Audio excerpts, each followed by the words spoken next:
Seja bem-vindo ao Cientificando. Neste vídeo, iremos concluir o estudo sobre o eleatismo, que após ser fundado e defendido, será, por fim, remodelado.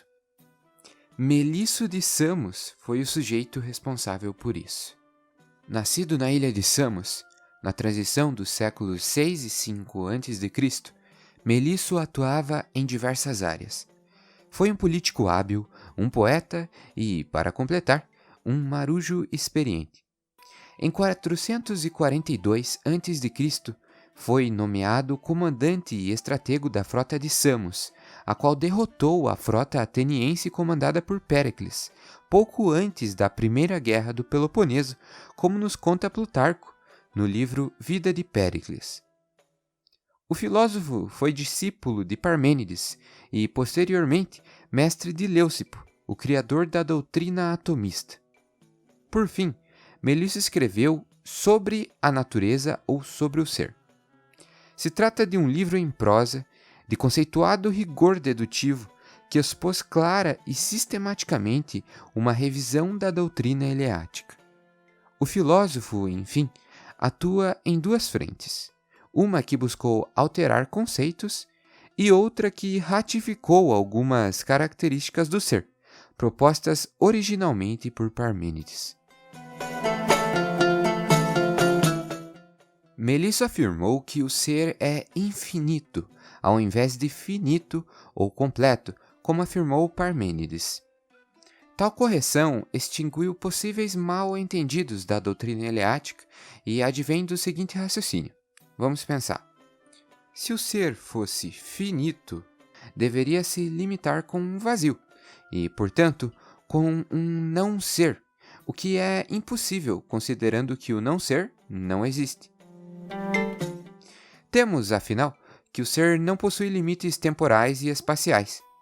Partindo dessa premissa, conclui-se dedutivamente que ele é uno. Como afirma o filósofo, com efeito, se fossem dois, não poderiam ser infinitos, pois um deveria ter seu limite no outro. O ser é incorpóreo, é amorfo, segundo Melisso. Parmênides propôs antes que o ser tenha a figura perfeita de uma esfera. Substituindo o raciocínio de seu mestre, o filósofo buscou, com esta outra alteração, evidenciar que o ser é privado de qualquer formato. Melisso também eliminou totalmente o caminho da opinião plausível, isto é, a terceira via proposta por Parmênides, como já estudamos. Ele afirma que, se hipoteticamente existisse o múltiplo, este existiria como mais um ser. Nas palavras do filósofo, se os muitos existissem, cada um deles deveria ser como é o uno. Terminadas as correções, vamos às reafirmações, para gerarmos um sumário do eleatismo.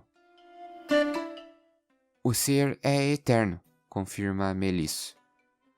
O filósofo acrescenta que, se tivesse começo, viria do que é ou do que não é. Mas não pode vir do que é, porque então já existiria. Tampouco pode vir do que não é, porque o nada não pode vir a ser. Além disso, Melisso explica que a infinitude do ser permite a dedução de seu caráter eterno. Visto que o ser não tem começo e nem fim, como ele poderia se gerar? Não poderia, pois se gerado ou acabado em certo momento, divide lugar com o vazio. O ser não sofre mutação, reitera Melisso.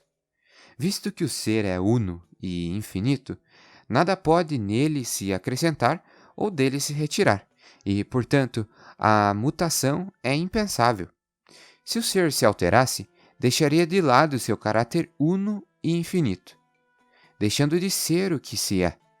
Assim, não é possível que o ser se altere. O vazio não existe. Segundo o filósofo, o vazio não é nada, e, portanto, aquilo que não é nada se trata do não ser, e o não ser não existe. O ser, consequentemente, não se move, pois não há lugar para onde se deslocar, visto que não há vazio. Aqui, Melisso propõe os termos relacionados à plenitude. Pleno é aquilo que não dá lugar a outra coisa e não a acolhe, enquanto aquilo que não é pleno faz o contrário. Nesse sentido, o ser é pleno, sem espaço a qualquer vazio ou outra coisa sequer. A sistematização da doutrina eleática por Melisso termina com um ser que é eterno, infinito, uno, igual, imutável, imóvel e incorpóreo, além de uma categórica negação da multiplicidade e, consequentemente, dos fenômenos detectados pelos sentidos. Diante disso, o filósofo conclui que apenas um ser poderia ser como o eleatismo exige, e esse ser é Deus, e, de certa forma, o princípio. Bem, aqui finalizamos o pensamento dos eleatas. Mesmo assim, ainda falaremos deles, porque deixaram para seus sucessores um grande problema. E qual é? A necessidade de reconhecer tanto a razão, as suas razões, quanto a experiência, as suas razões.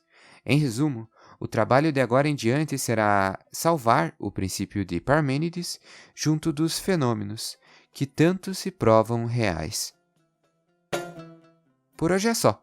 O embasamento científico do conteúdo apresentado se encontra aqui na descrição. Não esqueça de avaliar o vídeo. Comente aí embaixo suas impressões e compartilhe com seus amigos se tiver gostado. Pela ciência no seu cotidiano, até mais!